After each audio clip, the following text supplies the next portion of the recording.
Hey guys, quick update on the MG. We have been driving the thing quite a bit over the last weekend, and yesterday being Monday, we drove it quite a bit Monday. And here's how it did, and here's the updates. The trip odometer says we did 179 miles this weekend in this thing. I'm a little hesitant to say, yeah, that's exactly what we did. That seems like a little high, so I'm gonna check the accuracy of the trip meter, and we'll see how accurate that actually is. It seems high. I know I did at least 90, 95 miles in this thing over the weekend, but 179, I'm not sure. Maybe I did, but anyway, I'll figure that out. Not a big deal. I had crazy rain that I actually drove through with this thing, and the thing did awesome. It handled it like a champ. It wasn't too bad. So I was kind of checking inside for evidence of leaks and water and stuff like that. Not too bad. I have just a very little bit under here, just a little bit, and it looks like it's coming from literally those two holes right there. So, but yeah, not much. It's already dried.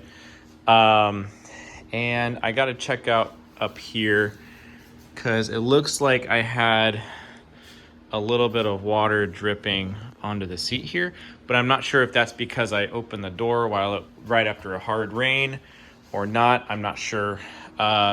These windows seem to seal up really, really well, so I wasn't too worried about these. Plus, they're kind of tucked underneath this lip anyway, so yeah. But inside, I felt around all the carpets and stuff. Nothing was wet, so it seemed to have done really good. The car generally stayed really, really cool. If I pulled a really long hill, the temp would start coming up. But if one of you guys are MG people, tell me on this coolant gauge where normal is. And even if you know what the thermostat on these cars is set to, like what degree, if it's like 180, 190 or whatever, let me know. Right here in the middle, is that about where it should be sitting all day long, or where? The car was averaging just past that, like right here most of the time, but it did fluctuate. You know, it would fluctuate to both sides of that symbol in the center. So I'm assuming that is that an N? Yeah, I think that's an N. So maybe N for normal. I don't know, but yeah, I mean, we were fluctuating right around that, which was good. The car handled great through, the ugly weather and stuff. Didn't do too bad. I do have this blockout plate right here for the radio. This is a side note. This was like literally $10.99 and they're already available. So I grabbed one, put it in. I'm really glad I have it.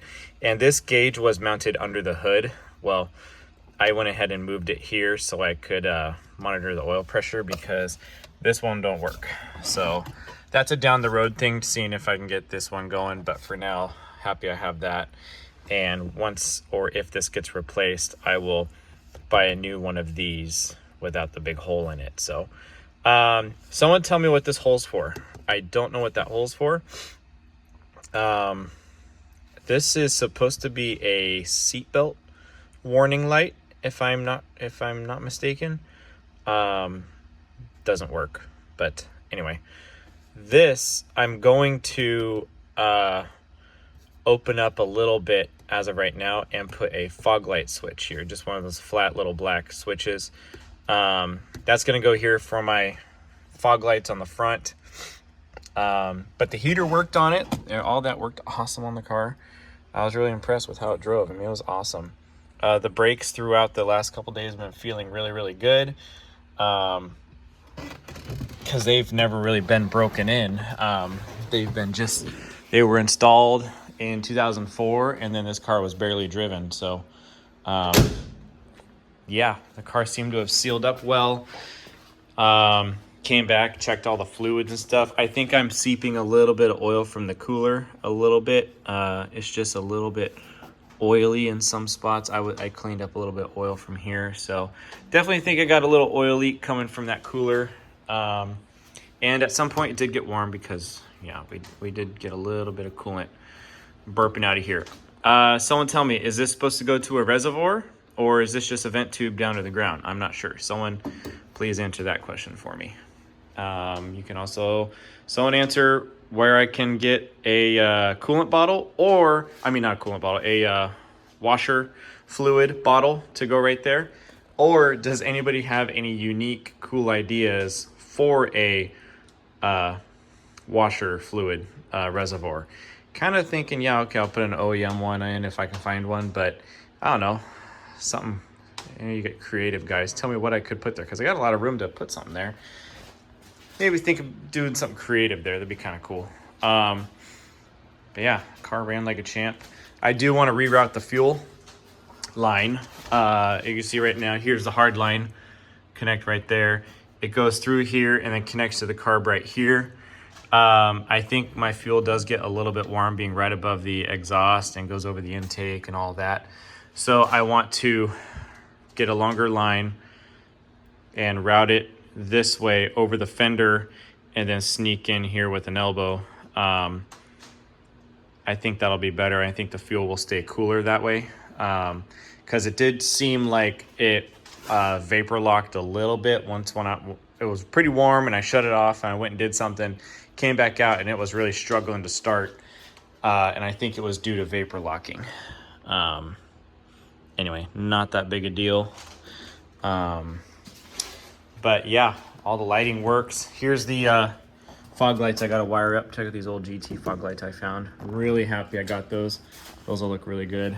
And verified they worked and everything, which is cool. So anyway, the wheels stayed tight. When I came home, I checked all the lights still worked, and they did. It was awesome. I went and got some non-ethanol and while I was out and about driving, and topped it off. The fuel gauge works. So anyway, that's where we're at. That's the update. Oh, one last thing.